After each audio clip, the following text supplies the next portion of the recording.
What's up, guys? Mason the Brock Henderson here, and this is Premier League Week 16 review. Another injured one from the bed, but whatever. It's just how things got to go. So yeah, let's talk about this past weekend's results because some of them were pretty interesting. Some of them were not that interesting, but anyway, we'll talk about it. First of all, obviously the big result coming out of Saturday, very first game, West Ham beating Chelsea 1-0. Obviously, I already talked about it, but as far as what it means to both teams, for West Ham, they're going to be hoping to take some momentum from this. I don't really see them doing that well over the next few games because they have several other big teams to face. This one was one nobody was really expecting them to win, but they managed to get the 3 points. So they'll definitely take some positives from that. But as far as are they going to be able to do this to the other top teams, I guess it's probably not. I didn't see.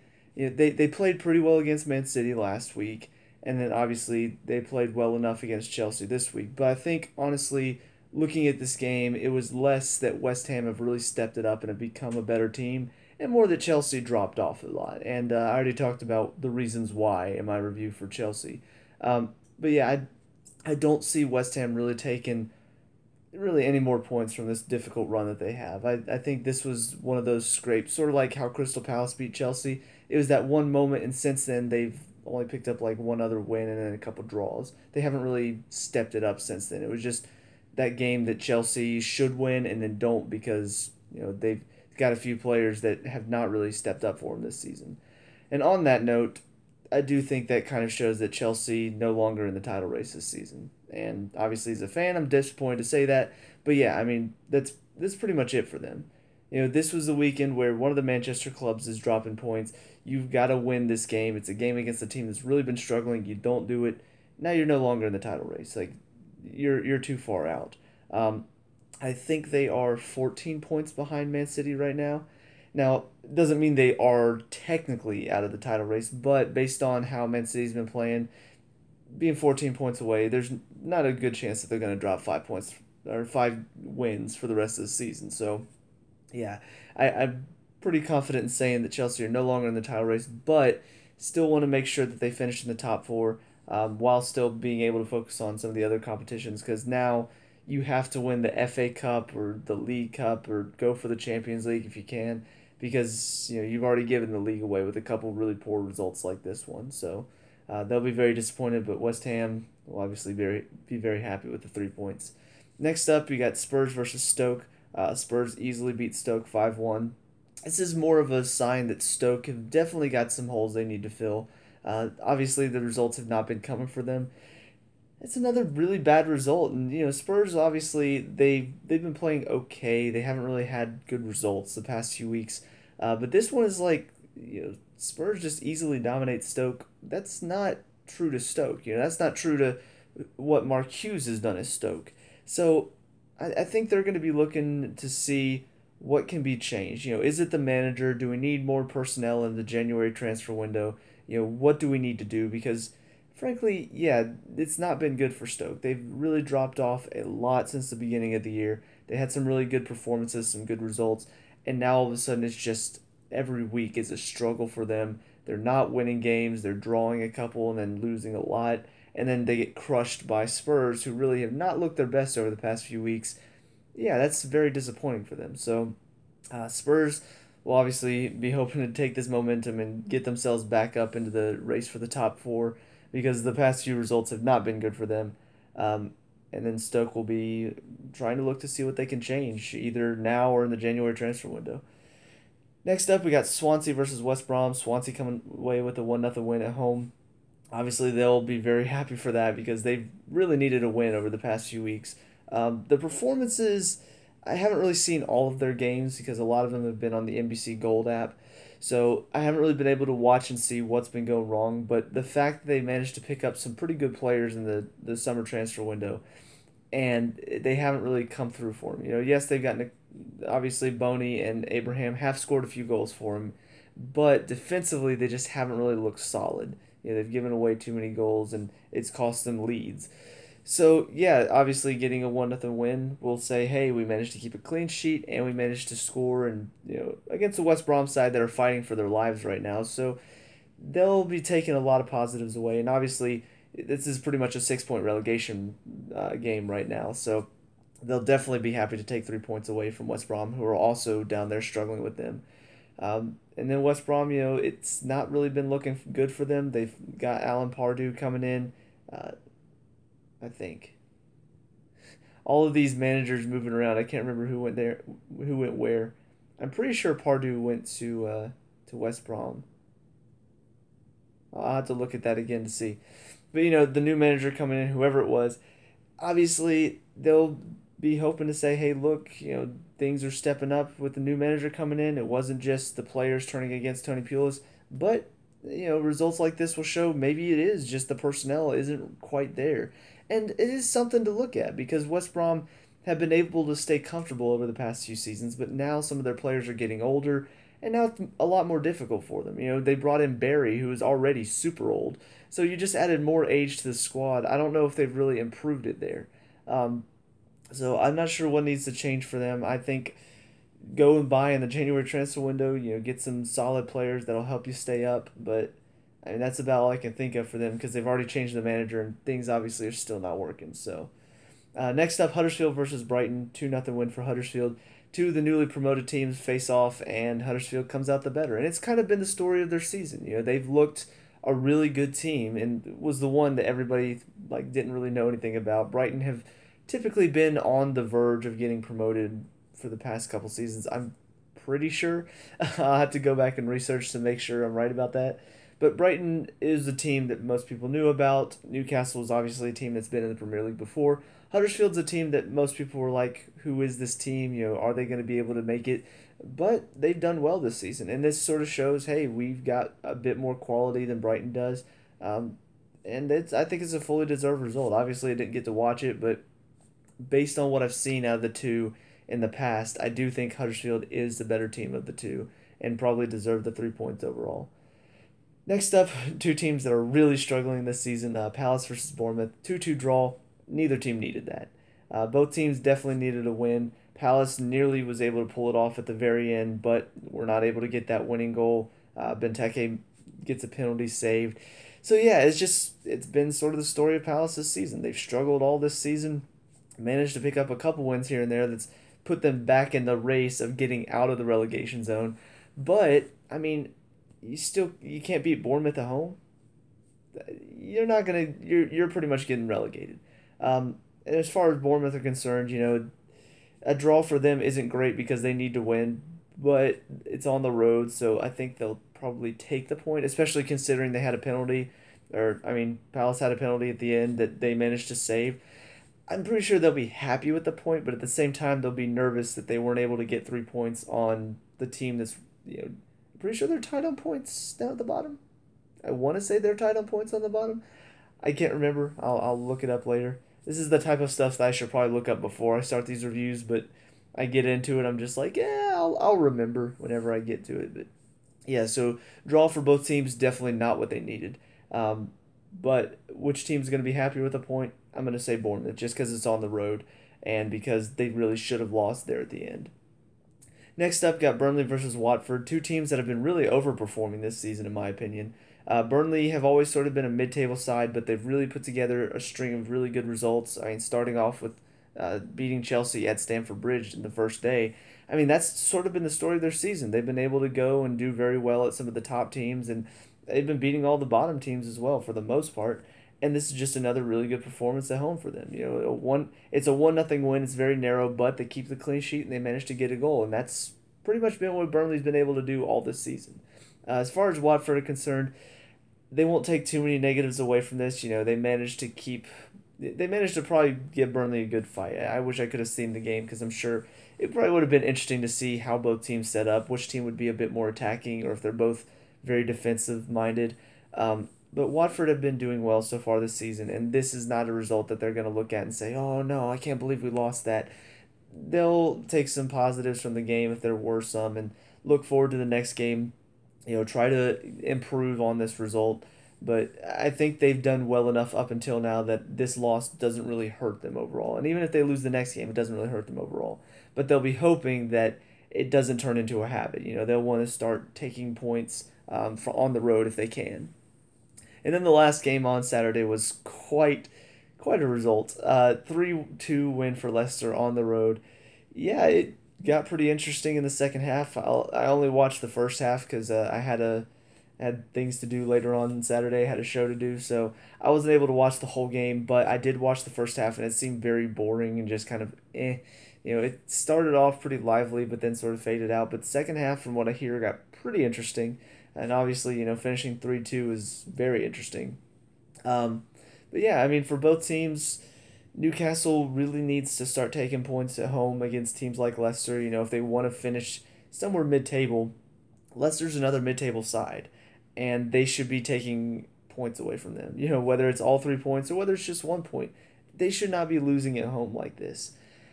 As far as Leicester are concerned, obviously they've had a lot of really good performances, but not really the results to show for it, which is why they're a little bit closer to relegation zone as far as mid-table is concerned, more than up near the top half of the table. But I think this is a result that probably they'll look at and say well deserved.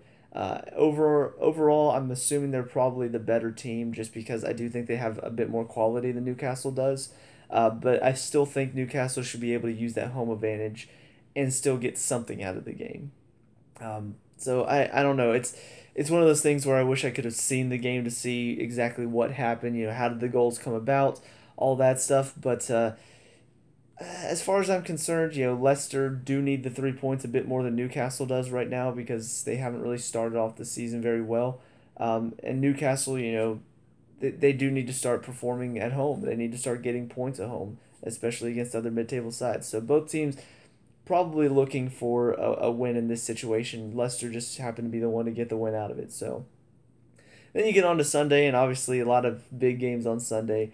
The first one, not as big as the other two, Southampton versus Arsenal.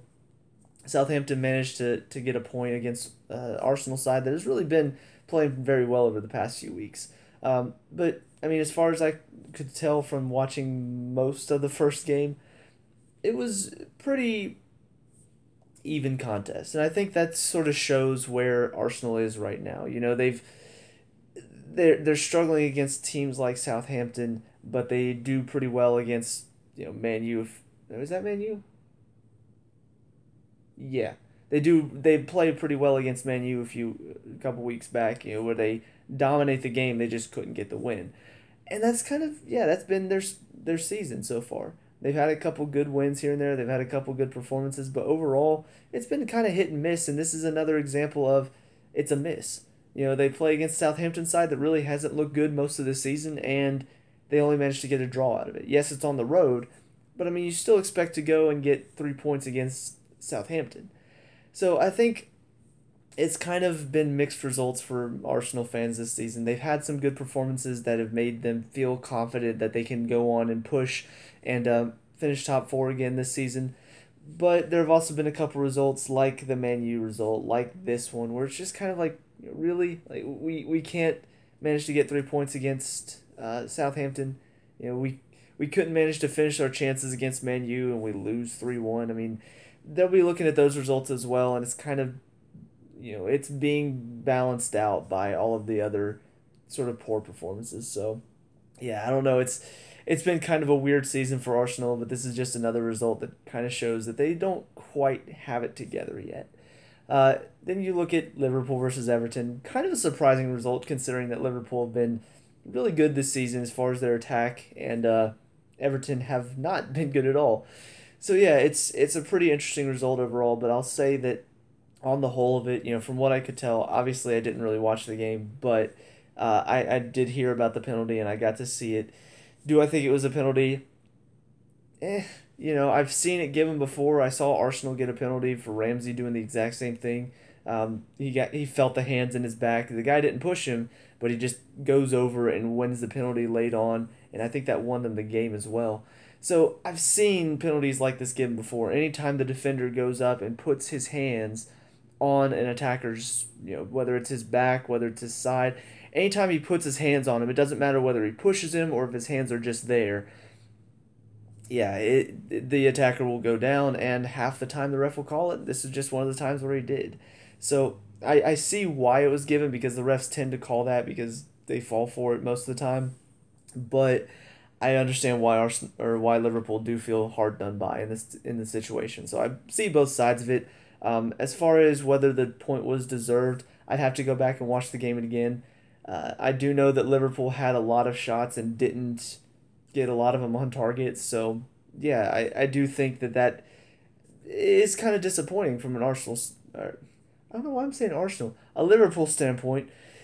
Obviously, they're going to be disappointed that they couldn't finish, and they didn't have their starters in. I think, um, I know Coutinho and Mane were sitting on the bench. I'm not sure if Salah was as well, or if, can't remember who the other one on the bench was, but they didn't have their full attack force out there, so that does play into it a little bit. But I think what's disappointing about that for them is one of the things they've been able to do very well this season is they've been able to rotate that front three or four, and keep them fresh and healthy. So that way, they've had enough depth to where they could do that. They have Coutinho, Salah, and Firmino. That's pretty good. And then all of a sudden you switch it out and you've got Mane, Solanke, yeah, and who's the other one that they've been using? I think Wijnaldum was the other front three.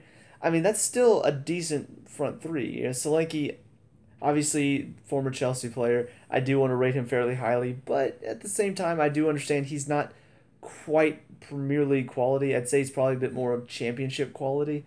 I know he's still young, so he has room to grow, but he hasn't quite hit those heights yet. Mane, obviously, very, very good player, very hard worker, skilled.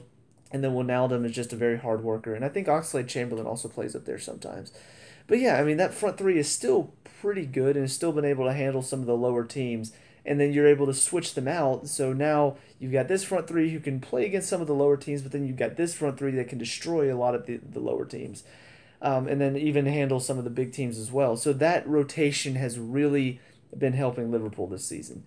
But the fact that they rotated it this time and it didn't work out, and it's just kind of like, yeah, that's not good enough. You have to beat Everton. You have to beat them at home as well. I mean, that's kind of not good enough. So they'll be very disappointed that they weren't able to get 3 points again against Everton. Everton will be obviously very happy to take 3 points away from Anfield, but it still has not been good enough from them overall. And then obviously the last one to talk about, Man City versus Man U, the big one, the one that everybody's been just talking about for the past week and a half. It is a huge game. Man City have been running rampant, have a chance to equal the all-time Premier League win record. Yeah, it is a big deal. And they managed to pull it off. 14 wins in a row is a very, very impressive feat. As far as Man U are concerned, I think the biggest problem that they had that day was the striker. And I hate to say I was right. Just kidding. I don't hate to say I was right. No, I was really happy whenever we didn't get Lukaku in the summer transfer window. I know a lot of Chelsea fans were looking to get him back and were excited because, oh, he's so good, he's all this. I didn't think he could handle it against the bigger teams. I think he does very well against lower teams, and we've seen that. But I didn't think he could handle it against the bigger teams. We've seen it again in this game. He was not involved at all. The only touches he had were bad touches. He assisted both of the goals. I mean, if you're one of the things that Chelsea have prided themselves on for the past few years is having a striker that is defensively very capable. Who's winning the headers in our defensive corners most of the time? Last two seasons, 3 seasons, Costa. This season so far, Murad has done very well doing that. Lukaku comes in for Man U, defensive corners, heads one down for David Silva to bury, and then another bad touch that Otamendi manages to get on the end of. I mean, yeah, that's not good enough from your center striker, and then he's not even able to contribute on the attack either. There's some problems here. So yeah, I think from a Man U standpoint, I think their biggest problem is right now Lukaku is not good enough to be in a game like this. To help them out in a game like this. When you need your striker to show up in the big moments in a game against you're not only your rivals, your derby opponents, but also the team that you need to beat to even have a chance of having the title this season. You need your strikers to show up in a big moment like this, and Lukaku didn't, and there's your problem. So I think that was a big thing for them in that game. Just the inability to get Lukaku going to his what he's able to do. I know I've seen him play very well before, but he just can't do it in the big games, and it's shown again. As far as the rest of the team is concerned, obviously not having Pogba in the midfield does hurt because, with Matic in there, it opens up freedom for your other midfielders, sort of what Conte does for Chelsea. It opens up freedom for your midfielders to be much more creative, but Herrera is not that creative player. Pogba is. He's very good at finding those passes. So I do think that not having Pogba in there did hurt them a bit. I thought their front four was pretty good. Having Martial, Rashford, Lukaku, and Lingard all up there. I mean, that's a lot of pace and a lot of attacking threat as well.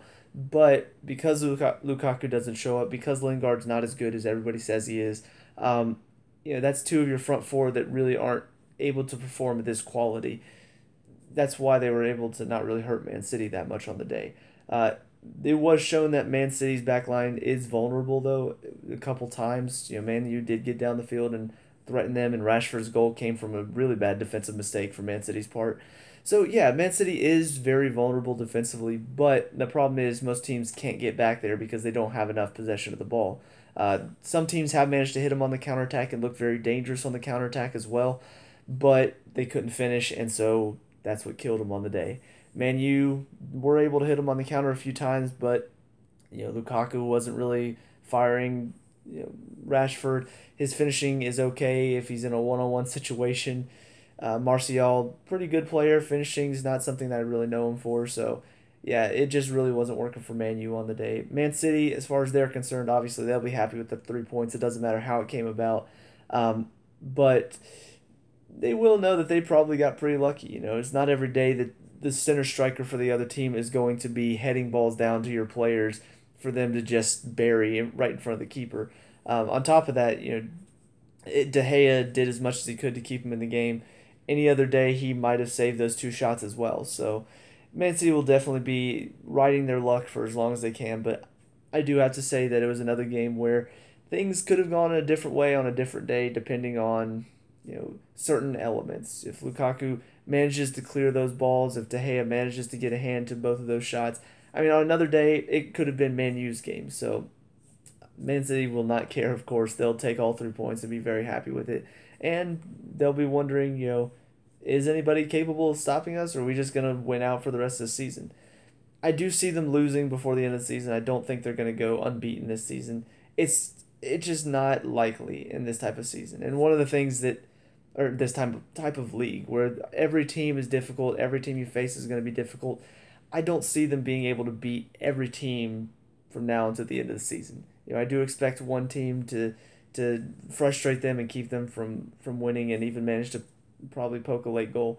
And on top of that, like I've said, their luck has really been helping them a lot. Whether it's a terrible referee call that's given them a penalty or a free kick right outside the box, a couple of them have led to some good counterattacks for them because the referee didn't call something. They've had a lot of very late goals coming from players that just say, screw the possession system, I'm just going to have a random shot, and it's led to a brilliant goal. And that is something that I do want to talk about because, of course, I see that one of the things I read is that Pep came out and said, we've proven that we can play my style, my system, and we can do it in this league. We've proven we can do it in England. The thing is, they haven't proven that. There have been a few games where the possession style hasn't worked. A team has frustrated them throughout the entire game. It's been a 1-1 draw. It's been a 0-0 draw. But then all of a sudden, they get to the end of the game, and players like Sterling, who look really good under Pep because he's such an attack-minded player, he doesn't want to play possession, and so that's why he looks so good, because he wants to attack, and he wants to get forward, and he wants to drive. He wants to try to beat people, not just pass, pass, pass, pass, pass. Those players all of a sudden step up, and then all of a sudden they come up with a brilliant goal out of nothing. They were not doing well, they were not playing well, the system wasn't working against the team, but then the players step up, and the individual skill that they have, that's what shows on the day. And so I think it's not the system that's been working, it's the personnel. They've got a very good team this season, and it's been working for them. They've been able to eke some wins that they didn't deserve, and that's what's been going for them most of the season. So I do expect that luck to eventually run out. at some point, and they probably will lose a couple games here and there. Do I think they've got the title wrapped up? Yeah, probably. I do expect the other two chasers, I guess, Man U and Chelsea. I expect them to drop points as well, and when you look at Man City may drop a few points here and there. They may lose 2 games and draw 3 games by the end of the season. That may be enough for Man U to catch up, but I do expect Man U to lose 3 or 4 games and then draw a couple as well. I expect Chelsea to lose a couple more games and then draw a few as well. So, yeah, it's most likely, if not already, Man City's title to lose at this point. So it's just a matter of, does the pressure get to them and then they start losing 3 or 4 games in a row and everybody's like freaking out like what's going on? Or do they manage to keep their heads, ride their luck for a little bit longer, and then win several more games and wrap up the title nice and early? I'll be very interested to see exactly what's going to happen the rest of the season. We're nearly to the halfway point. But that's about all for me. So let me know what you guys think down in the comment section below. What are your thoughts on this past weekend? Let me know. We can talk about it, discuss all that good stuff. Leave a like and subscribe for future Premier League weekend reviews, and I'll see you guys next one. Peace out.